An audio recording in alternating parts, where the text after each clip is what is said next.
Heavy metal greetings, ladies and gentlemen. It's Dom Lawson here, bleary-eyed and a bit stupid as usual, with another Iron Sandwich. I represent the Metal Hammer magazine, in case you didn't know. And if you've stumbled upon this ridiculous nonsense by accident, I'm just adjusting my screen there.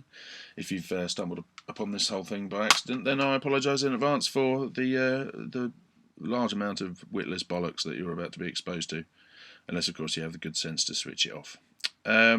So we've this week I spoke about Corn the other day and Grim Reaper yesterday, and today, which is Wednesday, I'm going to talk to you. I've been asked to do this, so it may seem like a strange thing for me to be reviewing, but there you go. I'm going to review it anyway because they're a huge band, and they're called Nickelback. I mean, I suppose I have to start at the beginning, really. When Nickelback first came out, and How You Remind... Well, it wasn't when they first came out, that was their third album, wasn't it, or something? But anyway, when they became big, and How You Remind Me became a kind of ubiquitous radio rock song, I didn't have any massive objections to them. It's not, not particularly thrilling or my kind of music particularly. They kind of passed me by a bit, really. I knew that song and a couple of others that I heard, and I didn't really take exception to them. And I know, certain writers in the British rock press kind of said nasty things about them and all the rest of it, and that's part and parcel of what happens when you become a big band, I suppose. But I wasn't, never had a big issue with them particularly. But then, as time went on, something about Nickelback really fucking winds me up. I think the clincher for me, it's bland stadium rock music. That's what it is. That's what they do. That's why it's massive, because there's millions of people out there with no imagination and no sense of fucking irony or anything else that seem to want to have, kind of daft cliches served up to them in some kind of, idiotic soup of nothingness. But anyway, I was kind of all right and was fairly, not bothered by Nickelback, and certainly couldn't summon the energy to dislike them particularly until they put out that album. I can't remember. I'm not sure if I got the title right. Was it called All the Right Reasons? And the song Rockstar in particular, which I've got to say is probably my least favourite song of all time. I think it sends me into a blind rage. It's so fucking awful. And I still can't work out to this day quite what the point of it is. It's Chad Kroeger, millionaire rock star, singing about how it would be awesome if he was a rock star. So presumably he's singing from the point of view of an ordinary person who isn't a rock star, and he's kind of sending up the rock star dream as if to say, well, it's all ridiculous really, isn't it? But of course, he's actually a millionaire rock star and lives that lifestyle and is well known to be a swanky rich bastard. And it's kind of like saying, oh, you poor ordinary people with your ridiculous dreams of being a rock star. Oh no, don't worry about being a rock star. It's not all that really. Honestly, look, I only own several cars and a fucking huge mansion, and I've got big mounds of cocaine out the back. Fucking, it just makes me fucking angry. What makes me even angrier is the fact that people sing along with it and like, oh, I want to be a rock star. I can't hear it without seeing that stupid woman on the bloody DFS advert doing that slightly self-conscious, embarrassed, middle-aged woman rock dance. I don't know if men do it as well, probably not, because, by the time you reach that age, rock men tend not to dance. Rock men? Men that like rock music tend not to dance at all. I know I certainly don't, unless I've had a lot to drink. Do you remember that bit in the advert, though? I don't know why I'm asking you a question. It's not that you're going to reply. There's a bit in that stupid sofa advert with that woman's dancing next to a sofa, kind of doing that thing like, look, I might be knocking on 40, but I still like my rock music. Yeah, come on. It's like, it's not fucking line dancing, love. It's supposed to be rock and roll. And Nickelback, to me, just seemed... That song in particular is utterly contrary to the spirit of rock and roll. It's just drivel, it's patronising, but I don't imagine that Chad Kroeger is anywhere near sharp enough to...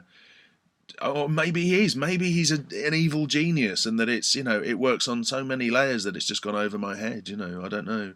But to me, it just seems like a really smug song, and I hate it with a passion. So there you go.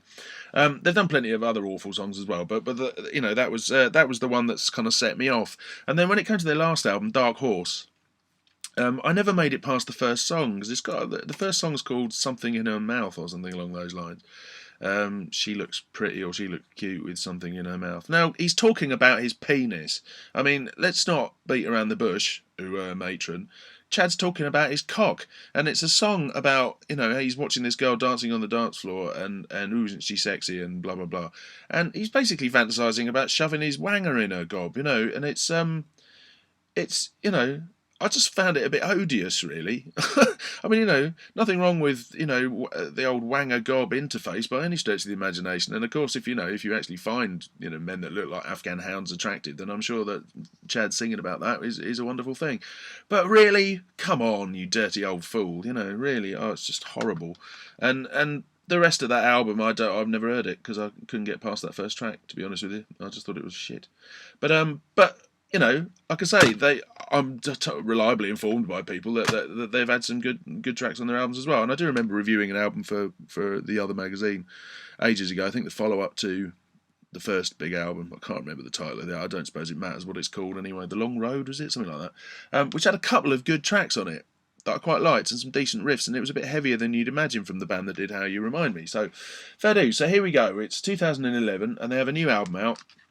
And it's called Here and Now. Now, like I say, I have reasons why I don't like Nickelback, and they've done songs that send me into a blind rage. As I say, Photograph, that's another song they did that just, oh, for fuck's sake, they've seen that video, Jesus. Anyway, but again, I like to go into these things with an open mind, so I've put it on, and I've actually listened to the whole of this record, so there's no songs about, as far as well, no, there is one song that's kind of about Chad shoving his wanger in someone's gob, but it's not quite as seedy and unpleasant. Let's have a look. Called Everything I Want to Do, and it goes, she's got a dirty mouth, tastes so clean with every taste of me. You know what? Every single thing she does for me because it's what I'm dreaming of. She likes to touch and tease. It's always fun for me. It's always unbelievable. And then it has the astonishing bridge, you and me sitting in a tree. Anyway, that's by the by. I listened to this and I put it on, and the first two tracks, I've got to say, I didn't mind, really. The first one, This Means War, was quite good. The lyrics are not Nickelback's strong point, and, I think you can overanalyze, I mean,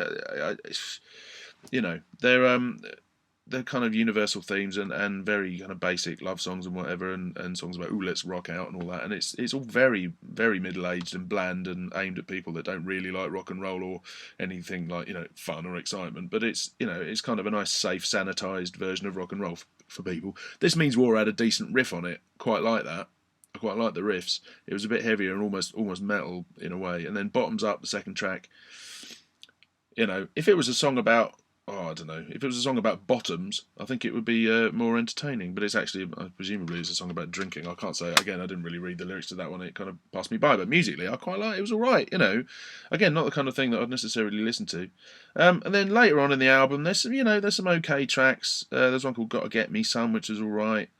A ballady thing called, was it a ballad? I can't remember. There's one called "Trying Not to Love You," which I thought was all right. I mean, reasonable tunes. It's radio friendly rock music that's not going to offend anybody, and it's designed to placate their fan base, who are generally people that don't listen to anything particularly exciting. They like nice, polite, safe music played by a band all wearing nice, polite, safe clothes, and it's just dull, really. But it's each to their own and all that. Where I really struggle with this album, and I think if your IQ is above a certain level, I find it unfathomable that you will listen to track 3 on this album without feeling slightly enraged. I mean, it's called "When We Stand Together." It's what it recalls to me is "Another Day in Paradise" by Phil Collins, in that multi-millionaire Phil Collins suddenly found himself feeling sorry for the homeless people that he stepped over on his way out from some posh theatre do, and "Another Day in Paradise must be awful being homeless." Well, give away all your fucking income then, you rich cunt. Why don't you, why is it that you complain about paying 50% tax and threaten to leave the country if the Labour government get in? Because you want to hang on to every penny. You're not that worried about poor people, and nor, frankly, is Chad Kroeger. Just, oh, one more depending on a prayer, and we all look away. Oh, oh, Chad. Chad's crying about the poor folk. People pretending everywhere it's just another day. But it's not another day, is it? Because there are unhappy people and poor people in the world, Chad. There's bullets flying through the air, and they still carry on, and they still carry on. There must be a misprint. If there were bullets flying through the air at Nickelback shows, it would probably liven it up a bit, if they had to come on in full body armour.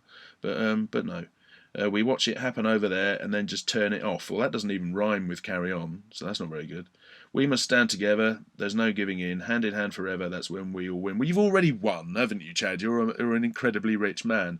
And unless you're just about to stick your hand in your pocket and give 50% of your income to the poor and war-torn areas of the world, I think you should shut the fuck up. But maybe that's just me. They tell us everything's all right. Who's they? You're they, mate. You're a fucking rich person. That's who they is. The powers that be. You're one of them. You're fuck's sake. They tell us everything's all right, and we just go along. Go along where? And how can we fall asleep at night when something's clearly wrong? Well, imagine you fall asleep at night relatively easily, Chad, in your silk sheets, in your incredibly vast mansion, lying in piles of cash with cocaine and hookers all over the place, allegedly. Fuck's sake. I mean, really? The right thing to guide us is right here inside us. No one can divide us. Well, don't know, history would suggest otherwise, Chad, but anyway. When the light is nearly gone, but just like a heartbeat, the drum beat carries on. And that's a really irritating bit in the song. The drum beat carries on.